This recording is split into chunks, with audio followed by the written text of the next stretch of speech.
What we have here in the US is, in this instance, Republicans from both ends of the spectrum, as if you had in the Labour Party the soft left and the hard left both rebelling at the same time. Let's head stateside, where the US Senate are currently in the midst of what is being called a Voterama. They can't even do boring legislative stuff in a way that feels dry.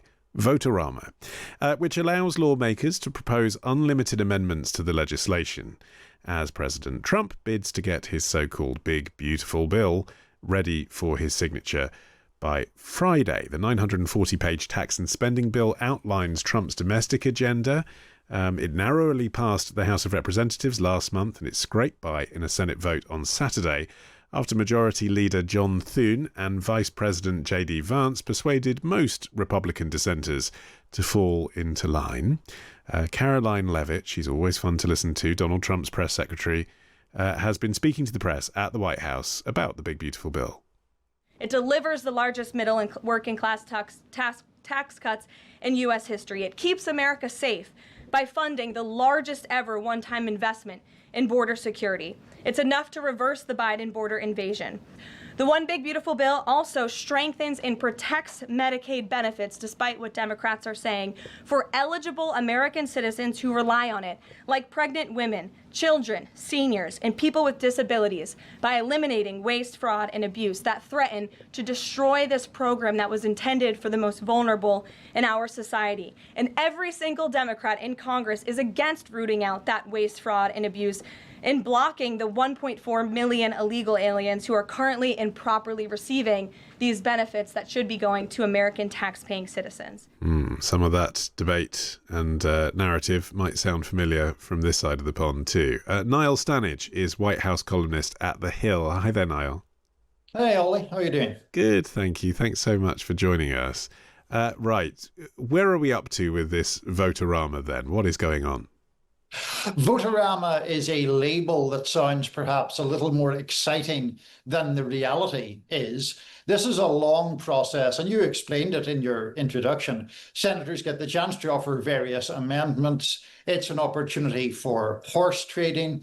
Sometimes it's an opportunity for senators of one party to try to introduce what are called poison pill amendments. In other words, either something that disrupts the bill itself or puts the opposition party in a difficult position, either because they have to vote against something popular or for something unpopular.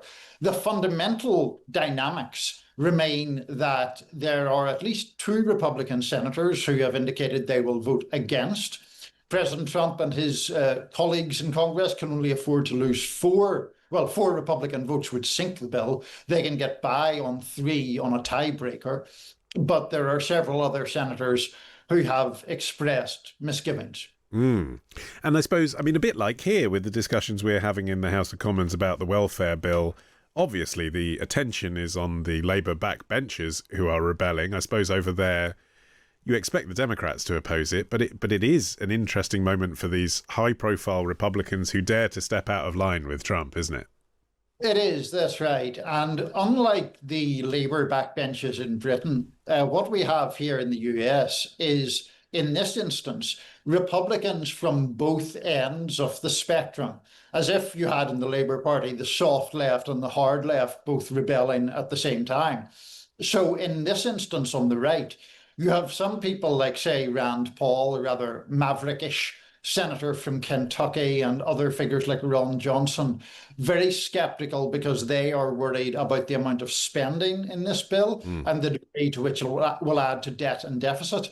On the other hand, you have more moderate senators like Lisa Murkowski in Alaska worried about the cuts that will be made to, for example, Medicaid, despite Caroline Leavitt's claims to the contrary.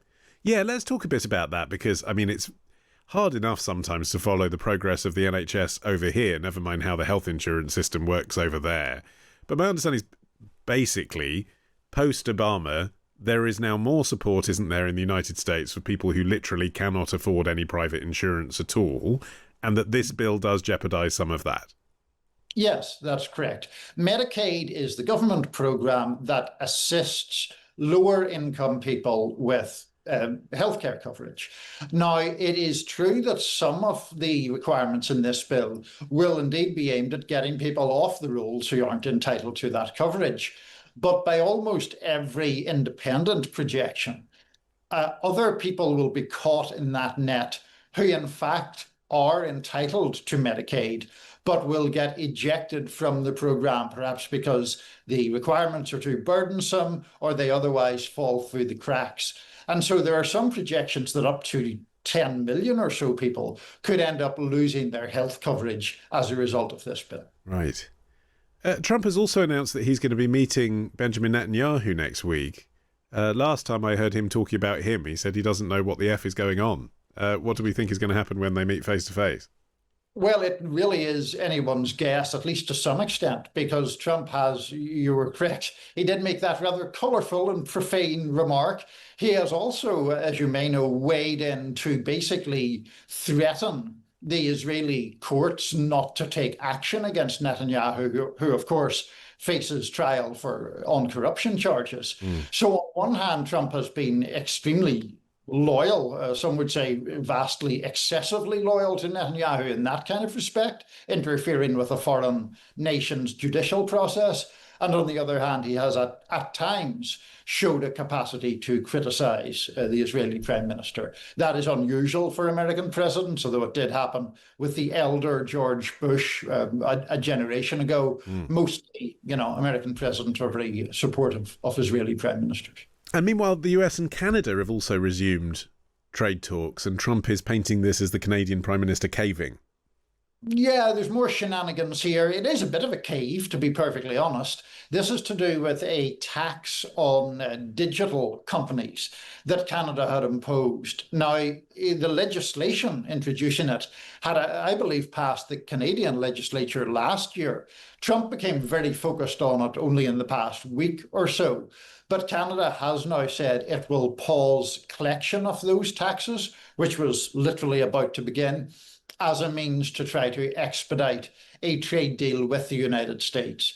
The relationship between Canada and the US right now is very volatile indeed, but obviously the Canadians holding out hope for a trade deal with a nation that is by far Canada's most important trading partner. Yeah, I suppose it would be hard as well for the US to do a tit for tat on that one, wouldn't it? There aren't really any Canadian tech companies to compete with the likes of Google and Meta. Not so much, no. That'd be a difficult one to punch back on, I think. Indeed. Niall, great to speak to you. Thank you. Niall Stannidge there, White House columnist at The Hill.